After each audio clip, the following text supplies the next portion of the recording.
이삭은 가족 간의 반목과 갈등을 겪고 나서 그 상처 가운데 다시 야곱을 불러 축복을 합니다. 그런데 이전에 에세인 줄 알고 착하게 했던 기도와는 달리 그 내용이 전혀 상이합니다. 세상의 형통을 위해서 강구하지 않고 이삭은 다만 아브라함의 언약이 아들 야곱에게 그대로 성취되어서 하나님의 사명이 이루어지기를 기도합니다. 이어서 그 언약이 정확하게 이 땅에서 이루어지도록 야곱에게 당부의 말씀을 전합니다. 그게 뭐냐면은 거룩한 가정, 하나님의 가정, 믿음의 가정을 이어서 세우도록 가나안 여자와 결혼하지 말고 에삼촌에게 가서 에삼촌의 딸들 중에서 아내를 맞이해서 정혼하도록 이렇게 당부합니다. 왜 이렇게 했을까요? 그것은 이삭이 가정의 풍파를 겪고 나서 자신을 돌아보게 되었을 것입니다. 그래서 하나님의 언약을 다시 상기하고 그리고 내가 하나님 없이 잠깐 하나님을 놓치고 살아왔던 것에 대해서 아찔한 생각이 들어서 다시 원점을 회복한 것입니다. 어찌하다 보니까 믿음의 사람, 언약의 사람 이삭조차도 하나님 앞에서 본질적인 신앙의 핵심을 놓치고 상실했던 것입니다. 그러면 왜 이렇게 믿음의 사람들이 영적으로 둔감해질까요? 우리도 그런 것 같습니다. 예수 믿고 산다지만은 영적으로 둔감해져서 하나님과 함께 동행하는 깊이 있는 삶이 아니라 세상의 풍파에 휩쓸리는 그런 일상을 보낼 때가 덜 있습니다. 그 이유가 뭐냐는 것입니다. 그것은 영적인 긴장감을 놓치고 그 와중에 진정성 있는 하나님의 언약을 우리가 망각하기 때문이 아닐까요? 에서의 경우, 야곱의 경우, 이삭의 경우, 리브가의 경우 그 가정들 역시 마찬가지였습니다. 부부는 자식들을 편애했고 또 에서와 야곱은 말만 형제였지 서로 형제자간에 화합하지 못하고 경쟁자가 되었어. 믿음의 가정으로서는 이해할 수 없는 오히려 더 세상 사람들보다 삶이 더 피폐해져 있었습니다. 그렇게 살아가서 과연 행복했을까요? 우리가 한번 입장을 바꾸어 생각해 봅시다. 우리가 이 세상을 떠날 때 자식들에게 당부하고 싶은 말이 있다면 무엇을 당부하실까요? 자식들에게 뭐라고 말할까요? 아마 그럴 것 같습니다. 저도 지금도 가끔 이렇게 우리 자식들이 불러놓고 그런 얘기 합니다. 형제간에 화합하고 주의를 함께 감당하라고 자꾸 이렇게 분부합니다. 마찬가지일 것입니다. 부모가 생활 떠날 때 자식들이 화평하는 모습, 그런 모습으로 살아가길 원했을 것입니다. 한데 이삭과 리브가는 그 문제를 해결하지 못하고 사후에도 자식들은 반목을 일삼게 되었습니다. 뭔가 하나님 믿고 섬긴다고 해왔지만은 사실 가정은 피폐되었고 믿음의 가정이 오히려 세상 사람들의 가정보다도 더 참혹한 경우를 우리는 성경을 통해서 목도하게 됩니다. 무엇이 문제일까요? 우리가 예수 믿고 살면서도 착각하고 오해하는 경우가 많이 있습니다. 그게 뭐냐면 세상에서 열심히 살면은 인생이 성공하면은 그것이 하나님께 영광이 되고 또 내가 행복해질 거라는 그런 것들입니다. 근데 가만 보세요. 세상에서 열심히 산다고 인생 자체가 잘 사라진 것일까요? 분명 그것은 아니지 않습니까? 중요한 것은 인생의 본질 아닐까요? 본질적인 문제. 외형적인 문제가 아니고 본질적인 문제. 그 영적인 본질을 놓치는 한 세상에서 아무리 성공하고 아무리 출세하고 아무리 떵떵거리고 아무리 이름이 날린들 돌아와서 생각하면 내 마음은 허전하고 쓸쓸하고 외롭고 허망하지 않겠냐는 것입니다. 우리는 어떻습니까? 예수 믿는다면서 대다수의 크리스찬들 역시 마찬가지로 세상적인 가치를 쫓아서 열심히 살아가려고 합니다. 내가 성공하고 내가 출세하면 그것이 하나님께 영광이 된다고 또 그렇게 믿고 있기도 하는 것 같습니다. 그러나 과연 그럴까요? 그래서 우리가 돌아온 것은 무엇일까요?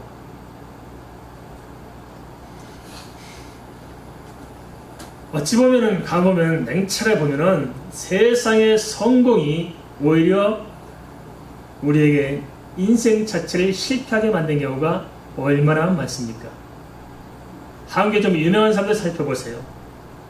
각계 유명한 사람들 보더라도 그들이 세상에서 성공했기 때문에 오히려 개인의 정말 본질적인 삶은 실패한 경우가 얼마나 많습니까? 이번에 우리 박원순 시장님께서 자살하셨습니다. 그러한 그 예가 아닐까요? 그분이 성공했고 또 세상에서는 분명한 명분과 또 뭔가 좀 자기 직분을 가지고 나름대로 세상에서 산다고 해왔기 때문에 많은 사람들에게 신뢰를 얻고 인기를 얻고 누구나 부러워한 자리에 있었기 때문에 오히려 그 사람은 인생 자체 본인의 본질적인 삶은 실패로 마감한 것이 아니겠느냐는 것입니다. 그분이 고시에 떨어지고 갈 곳이 없어 노가다하고 살았더라면 인생이 이렇게 비참하게 끝나지는 않았을 것입니다. 근데 우리는 자꾸 혼란을 겪습니다. 세상에 성공한 것이 내 인생을 잘 사는 거라 생각합니다. 아닙니다. 저 한 가지 제안해도 될까요? 한번 생각해 봅시다. 우리가 앞으로 더 살아간다면 얼마나 더 살 수 있을까요? 각자 남은 생애를 한번 계산해 보십시다. 얼마나 더 살 수 있을까요? 20년? 30년? 죄송한 말씀입니다. 오늘 모이신 우리 그 식구들 중에서 30년을 더 산다고 보장하시는 분이 몇 분이 될까요? 어찌 보면 내년에, 금년에, 몇 년 안에 이 세상을 떠날 분들도 계실 것입니다. 그래도 불구하고 우리는 이 세상의 만족을 위해서 세상의 가치를 쫓아서 최선을 다해서 열심히 주야로 몸부림치며 삽니다. 그러면 행복할 성 싣고, 그러면 성공할 성 싣고, 그러면 잘 사는 성 싣을 것입니다. 그러나 우리가 분명히 알아야 됩니다. 세상의 성공이 내 자신의 성공인 것은 아니다 하는 것입니다. 산술적으로 계산해 보더라도 한번 생각해 보십시다. 이 땅의 삶은 길어야 100년일 것입니다. 우리가 뭐 100세 시대 한다고 가정해서 길어야 100년입니다. 그러면 우리가 이 세상을 떠난 생애는 얼마나 될까요? 그건 영원합니다. 영원한 삶의 가치, 그것과 이 땅의 고작에 100년도 못 되는 생의 가치를 비교해 본다면 우리가 무엇을 위해 살아야 하는지 답은 나올 것입니다. 우리는 영원한 그 삶의 가치를 이 땅에서 심어야 되는데 이걸 팽개쳐버리고 이 땅의 것을 가지고 늘어지며 살아가고 있습니다. 오늘 장사가 좀 잘 되면 기분 좋고 또 안 되면 기분이 상하고 오직 현실의 것을 가지고 우리는 너무나 이렇게 치밀하고 손바닥에 뒤집듯이 마음이 뒤집히면서 이렇게 살아갑니다.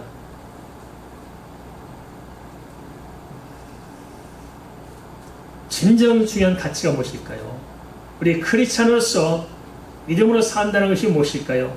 이 세상 삶과 다른 우리만의 삶, 은과 금을 쫓는 삶이 아니라 예수 그리스도 이름을 쫓는 삶, 이 본질적인 삶이란 무엇인지 우리가 한번 좀 깊이 있게 생각해 봤으면 좋겠습니다. 그래야 우리가 이 세상을 떠날 때 후회함이 없을 것입니다. 예수님 당시에도 수많은 사람들이 예수님을 쫓아 살았습니다. 지금으로 말하면 다 크리스찬들 아니겠습니까? 예수님을 쫓아 살았던 많은 사람들, 열심히 쫓아다니고 얼마나 많이 쫓아다니고 얼마나 열심히 쫓아다니는지 예수님께서 쉴 틈이 없을 정도로 기도하기 위해서 그들의 피에 달아나야 할 만큼 많은 사람들이 예수님을 쫓아 살았습니다. 지금으로 말하면 우리 한국의 부흥왕처럼 대부흥이 이스라엘에 있었던 것입니다. 한데 그들의 결국은 어찌 됐습니까? 모두가 다 아시다시피 주님을 떠나갔습니다. 왜 그러실까요? 요한복음 6장 23절에 예수님께서 이렇게 말씀하십니다. 너희가 나를 쫓아다니는 것은 내가 그리스도 된 표적 때문에 그런 것이 아니고 내가 너희들에게 먹이게 된 그 떡을 먹고 배부른 까닭이 아니냐. 그들에게 주님께서 십자가에서 죽으실 것을 말씀하시고 또 부활하실 것을 말씀하십니다. 그러자 십자가에 죽는다는 말 때문에 그들은 다 예수를 땡겨치고 떠나갑니다.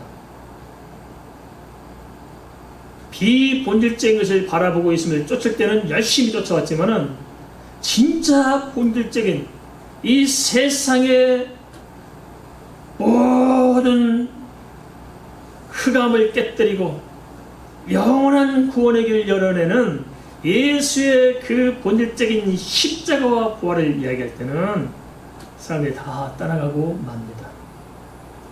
원래 이 시대도 분명 그럴 것입니다. 마지막 시대에 가면 갈수록 그럴 것입니다. 예수 그리스도를 통해서 떡을 먹고 배부른 사람들이 예수를 쫓는 것이지 예수 십자가를 보고 쫓는 사람들이 얼마나 있겠느냐 하는 것입니다. 무엇이 본질이고 무엇이 비본질입니까? 우리 예수 이름을 가지고 행사하는 사람들이 얼마나 많습니까? 예수 이름 팔아서 먹고 사는 사람들이 또 얼마나 많습니까? 가끔 보면 장애인단체에서 이렇게 연락이 옵니다. 목사님 참 도와주셔야 되겠다고. 그래서 저한테 엉뚱한 물건 하나 보내놓고 돈 보내달라고 합니다. 맨날 재촉해 옵니다. 그것도 바가지도 보통 바가지 아닙니다. 비누 몇 개 넣어놓고 뭐 10만원 달러, 12만 달러, 뭐 몇십만 달러 이렇게 해요. 그것도 비누 몇 개 집어넣고, 그것도 좋은 것도 아니고 대충 만든 거 집어넣고, 뭐 쓰려면 좀 이상한 것들 이런 거 집어넣고, 뭐 이런 뭐 몇십만원 요구해요. 도와달라고 상해. 근데 과연 그게 장애인들에게 쓰여질까요? 여기 의문이 생기더라고요. 처음에는 순박해가지고 그렇게 했는데, 장애인을 팔아서 그들이 불림하면서 그들 이름으로 이렇게 돈벌이하는, 예수 팔아 먹고 살아가는, 실로 세상 물증 모르는 저 같은 목사들한테 다 보내가지고 이렇게 콧깨가지고 끌고 가는, 명분만 예수고 명분만 성김이지 사실은 본질을 떠나 있는 것들 아니겠습니까? 떡을 먹고 배부른 까닭이지. 그런데 예수를 바라보는 것은 예수 십자가 때문에 그러겠습니까? 그들 영혼 때문에 그럴까요? 그런데 모든 제 일들이 어찌 보면 예수 그리스도의 빛깔을 입혀놓고 비본질적인 것 때문에 왈가왈부 하는 것이 아닐까요? 정말 본질을 놓치고 살아가는 것이 아니겠냐는 것입니다. 예수님께서 너무 답답해서 제자들에게 묻습니다. 너희들 어떻게 생각하느냐? 요한복음 6장 28절 말씀에서 베드로가 이렇게 대답합니다. 영생의 말씀이 주께 있사오니 우리가 누구에게 가오리까? 할렐루야. 이 본질을 찾아야 됩니다. 비본질적인 것 백날도 소용이 없습니다. 우리가 예수 이름으로 귀신을 쫓아내고 예수 이름으로 병자를 고치고 예수 이름으로 선교하고 예수 이름으로 목회하고 예수 이름으로 봉사하고 예수 이름으로 방송하면서 떠들어대고 예수 이름으로 뭐하고 저거 별난리 쳐도 그 안에 그리스도의 본질이 빠져 있다면 이건 다 헛된 일입니다. 진정성이 무엇일까요? 우리의 삶도 그렇지 않습니까? 정말 내 삶이 하나님 앞에서 어떤 의미가 있고 어떤 가치가 있는 것일까요? 하나님 보시기에 내가 진정성을 가지고 내가 살아가고 있는 것인지, 아니면 내가 예수란 이름에 내가 숨어서 내가 예수의 십자가 아니라 예수를 통한 어떤 다른 세상적인 것을 내가 얻고 살고자 하는 것인지, 내 개인의 종교성이나 만족하고자 주님을 부르짖고 있는 것인지 우리가 한번 심각하게 고민해 봤으면 좋겠습니다. 어찌면 우리도 영적인 본질을 놓치고 영적인 은혜를 상실한 채 살아가고 있는 것이 아닌지 모르겠습니다. 그 결과는 무엇일까요? 끝을 바라보십시다. 그 결과가 무엇일까요? 고작이야 이제 얼마 남지 않은 생애를 우리가 더 살아가야 되는데 그 결과는 무엇일까요? 건축가들은 건축을 설계합니다. 그리고 또 설계한 대로 또 모형을 지어봅니다. 이처럼 우리 남은 생에도 한번 설계하고 디자인을 한번 해보셨으면 좋겠습니다. 남은 생에 내가 어떻게 할 것인가? 어떻게 살 것인가? 내가 무엇을 쫓아 살고 무엇을 넣고 무엇을 남겨야 할 것인가? 내 자신의 생에 대한 우리가 건설 도면을 좀 만들어 보면 어떨까요?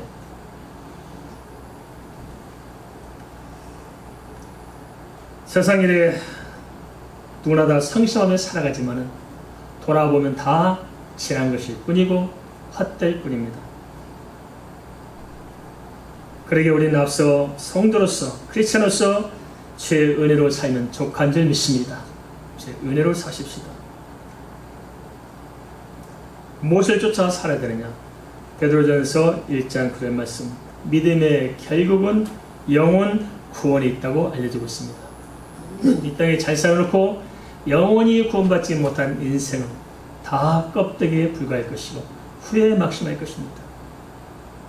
잠깐 인생 이 세상의 가치 때문에 영원한 것을 포기하고 비본질적인 삶을 허덕이며 살고 있지 않습니까? 만일 그렇다면 돌이키시기 바랍니다. 소중한 것이 무엇일까요? 가치 있는 게 무엇일까요?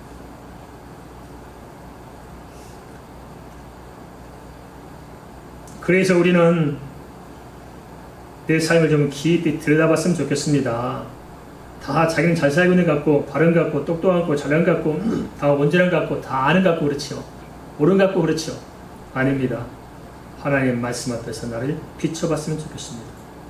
본질에 다가서지 못하고 배하고 방황하고 있지 않느냐.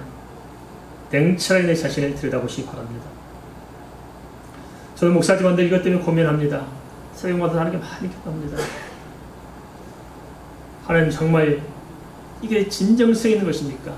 오늘 새벽에도 또 집에서 기도하고 있었습니다. 하나님, 우리 하는 선교, 우리 좋은교회 공동체에 지향하는 모든 것들, 이게 정말 하나님이 원하신 것입니까? 하나님 뜻에 맞는 것입니까? 하나님의 사명이 분명하고 하나님이 시키신 일이 분명합니까? 하나님, 무엇이 진정한 하나님의 뜻입니까? 인간의 열심이나 인간의 방법이 인간의 성과가 중요한 것이 아니고 정말 하나님 주께서 기뻐하신 대로 우리가 지금 인도받고 있는 것입니까? 수없이 주님께 저도 묻고 있습니다. 이 질문 앞에 함께 섰으면 좋겠습니다.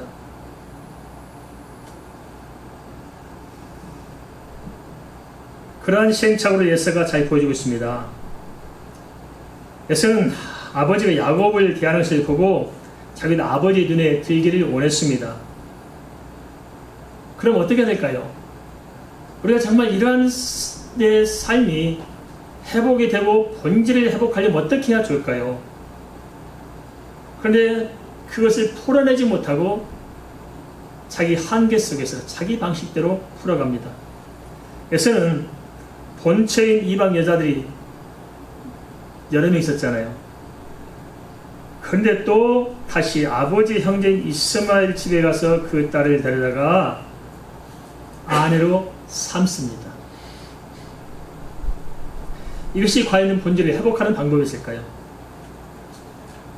우리가 뭔가 좀 한다 하면서 오히려 하나님을 떠나서 하는 일이 얼마나 많습니까?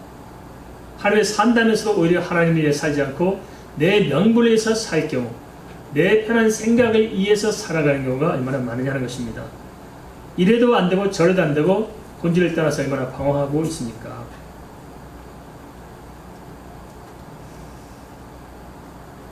그 한 실례를 들자면 사무엘하 24장에 나오는 다윗의 인구조사가 있습니다. 다시 인구조사를 하지요. 근데 명분은 분명합니다. 왕이니까 인구조사를 당연히 하겠죠. 그걸 누가 뭐라 했겠습니까? 명분이 뚜렷하지요. 왕이 인구조사한다는데요. 그건 해야 될 일이고. 그런데 다윗은 그 일로 해서 하나님께 징계를 받습니다. 왜 그랬을까요? 겉으로 보기는 다 명분에 맞고 다 겉으로 보기는 뭐 흠잡을 게 없어요. 그런데 흠잡을 것도 없고 명분이 분명하고 왕으로 당연히 할 일을 했는데 왜 하나님께서는 다윗을 징계하느냐는 것입니다. 중요한 사실이 있습니다. 그 뭐냐? 이스라엘 왕이 다윗일까요? 하나님일까요? 하나님이셔요. 다윗은 자기가 왕인 걸로 착각한 겁니다. 하나님이 왕이라는 사실을 놓치고 내가 왕이라 생각했기 때문에 하나님께 물어보지 않은 거예요. 하나님을 해야 됩니까? 하지 말아야 됩니까? 물어보고 하나님을 왕으로 섬겨야 할 자가 하나님을 잃어버리고 내가 왕으로 인구조사를 실시했다는 것입니다. 이것이 다윗의 허물이었습니다. 우리도 그렇지 않을까요? 내 인생 내가 사는데 누가 뭘 할까요? 내가 가진 것 가지고 내가 내 마음대로 살아가는데 누가 뭘 할 사람 누가 있겠느냐? 잘 생각해야 됩니다. 내 인생의 주인이 납니까? 하나님이십니까? 누가 주인입니까? 내 인생의 주인이. 내 생명의 주인이 누군지, 내 시간의 주인이 누군지, 내 물질의 주인이 누군지, 내 가정의 주인이 누군지, 우리 종교의 주인이 누군지 우리는 분명히 해야 됩니다. 이걸 놓치고 살아가기 때문에 뭐 본질적으로 산다, 뭐 예수 믿고 산다, 믿음으로 산다, 뭐 이게 한다 하지만은 사실은 하나님과는 아무 상관이 없는 것입니다. 비본질적인 삶을 살고 오히려 나는 하나님의 영광의 사는 것처럼 보일지 모르지만 하나님의 보기는 폐역한 삶을 우리가 살아갈 수 있을 것입니다. 이것이 오늘날 우리들의 문제라면 이것이 오늘날 우리 이 시대 교회들의 문제가 아니겠습니까? 우리 것을 냉철히 바라보고 좀 애통한 심령으로 우리 자신들의 진정성을 한번 좀 다시 확인했으면 좋겠습니다. 하나님 앞에 참된 것이 무엇일까요? 진실한 것이 무엇일까요? 소중한 것이 무엇일까요? 진정성인 것이 무엇일까요? 사람의 명분이 아니라 하나님의 뜻은 무엇일까요? 우리가 주님을 사는 것 같아도 자칫하면 사람의 일을 쫓고 이 영광을 쫓을 때가 많습니다. 어느 면에서는 야곱보다도 예서가 믿음의 후손으로서 훨씬 더 탁월하고 유능해 보입니다. 하나님의 영광을 더 많이 나타낸 것 같습니다. 이 시대의 가치관을 본다면 그렇습니다. 이렇게 성공하고 출세했기 때문에 하나님의 영광이다. 예수 사람이 잘 됐기 때문에 하나님 영광이 될 것이다. 과연 그럴까요? 우리가 성공한 것과 돈 많이 벌고 출세하고 이름나고 뭐 대단한 관절 옆구리에 껴찬 것이 그것 때문에 하나님 영광 될까요? 전혀 상관이 없을 것입니다. 그건 아닐 것입니다. 그것이 하나님이 드러낸 것일까요? 아니면 내 자신의 영광을 드러낸 것일까요?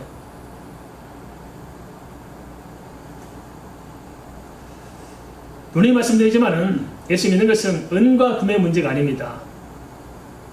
예수 이름으로 일어나 걷는 것입니다.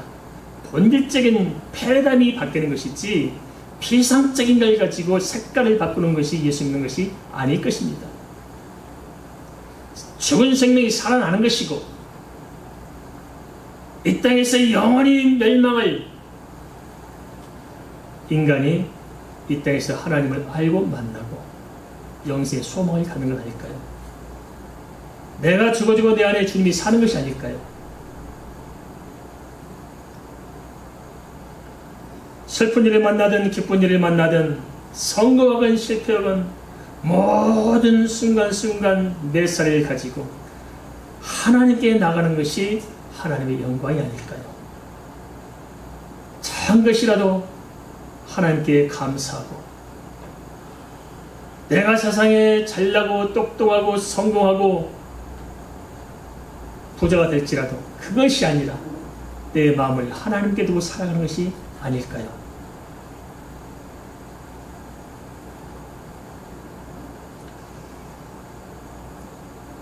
어느 면에서는 야곱은 보잘것없는 사람이었을 것입니다. 부족함도 많았고 성격적인 기질적인 결함도 많았습니다.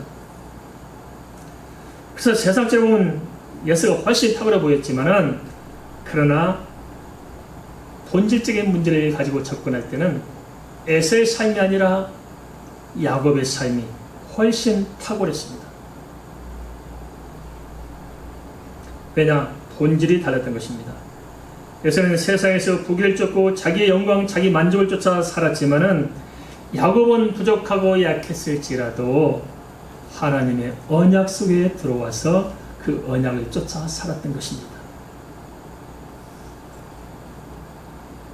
야곱은 영적인 진정성이 있었습니다. 비록 부족했고 연약했고 자주 넘어졌지만 인생의 목적이 분명했고 인생의 방향이 뚜렷했고 그 내면의 진정성이 하나님께 있었던 것입니다. 그래서 결국에는 세상에서의 성공과 실패를 뛰어넘어서 야곱과 에서의 인생은 전혀 달라집니다.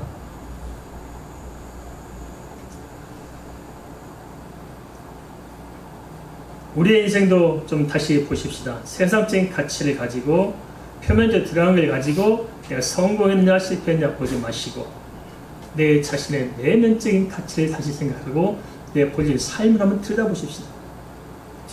세상에 많은 성공한 사람도 있습니다. 근데 세상에 많이 성공해놓고 망가진 인간들이 한둘이 아니잖아요.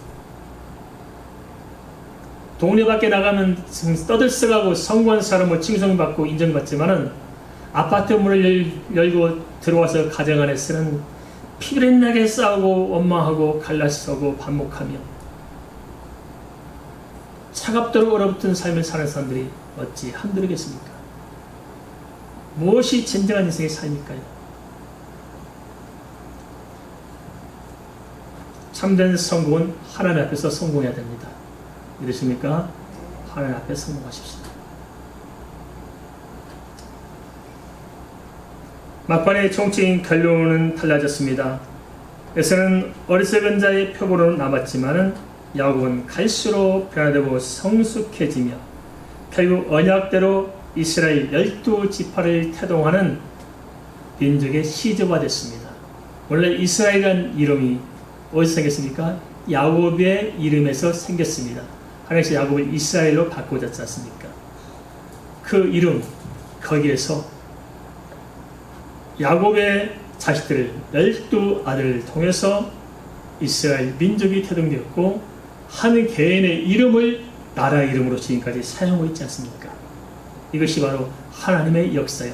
본질을 쫓아 살아가는 사람들의 마지막 대미를 장시시킨 하나님의 섭리인 것입니다.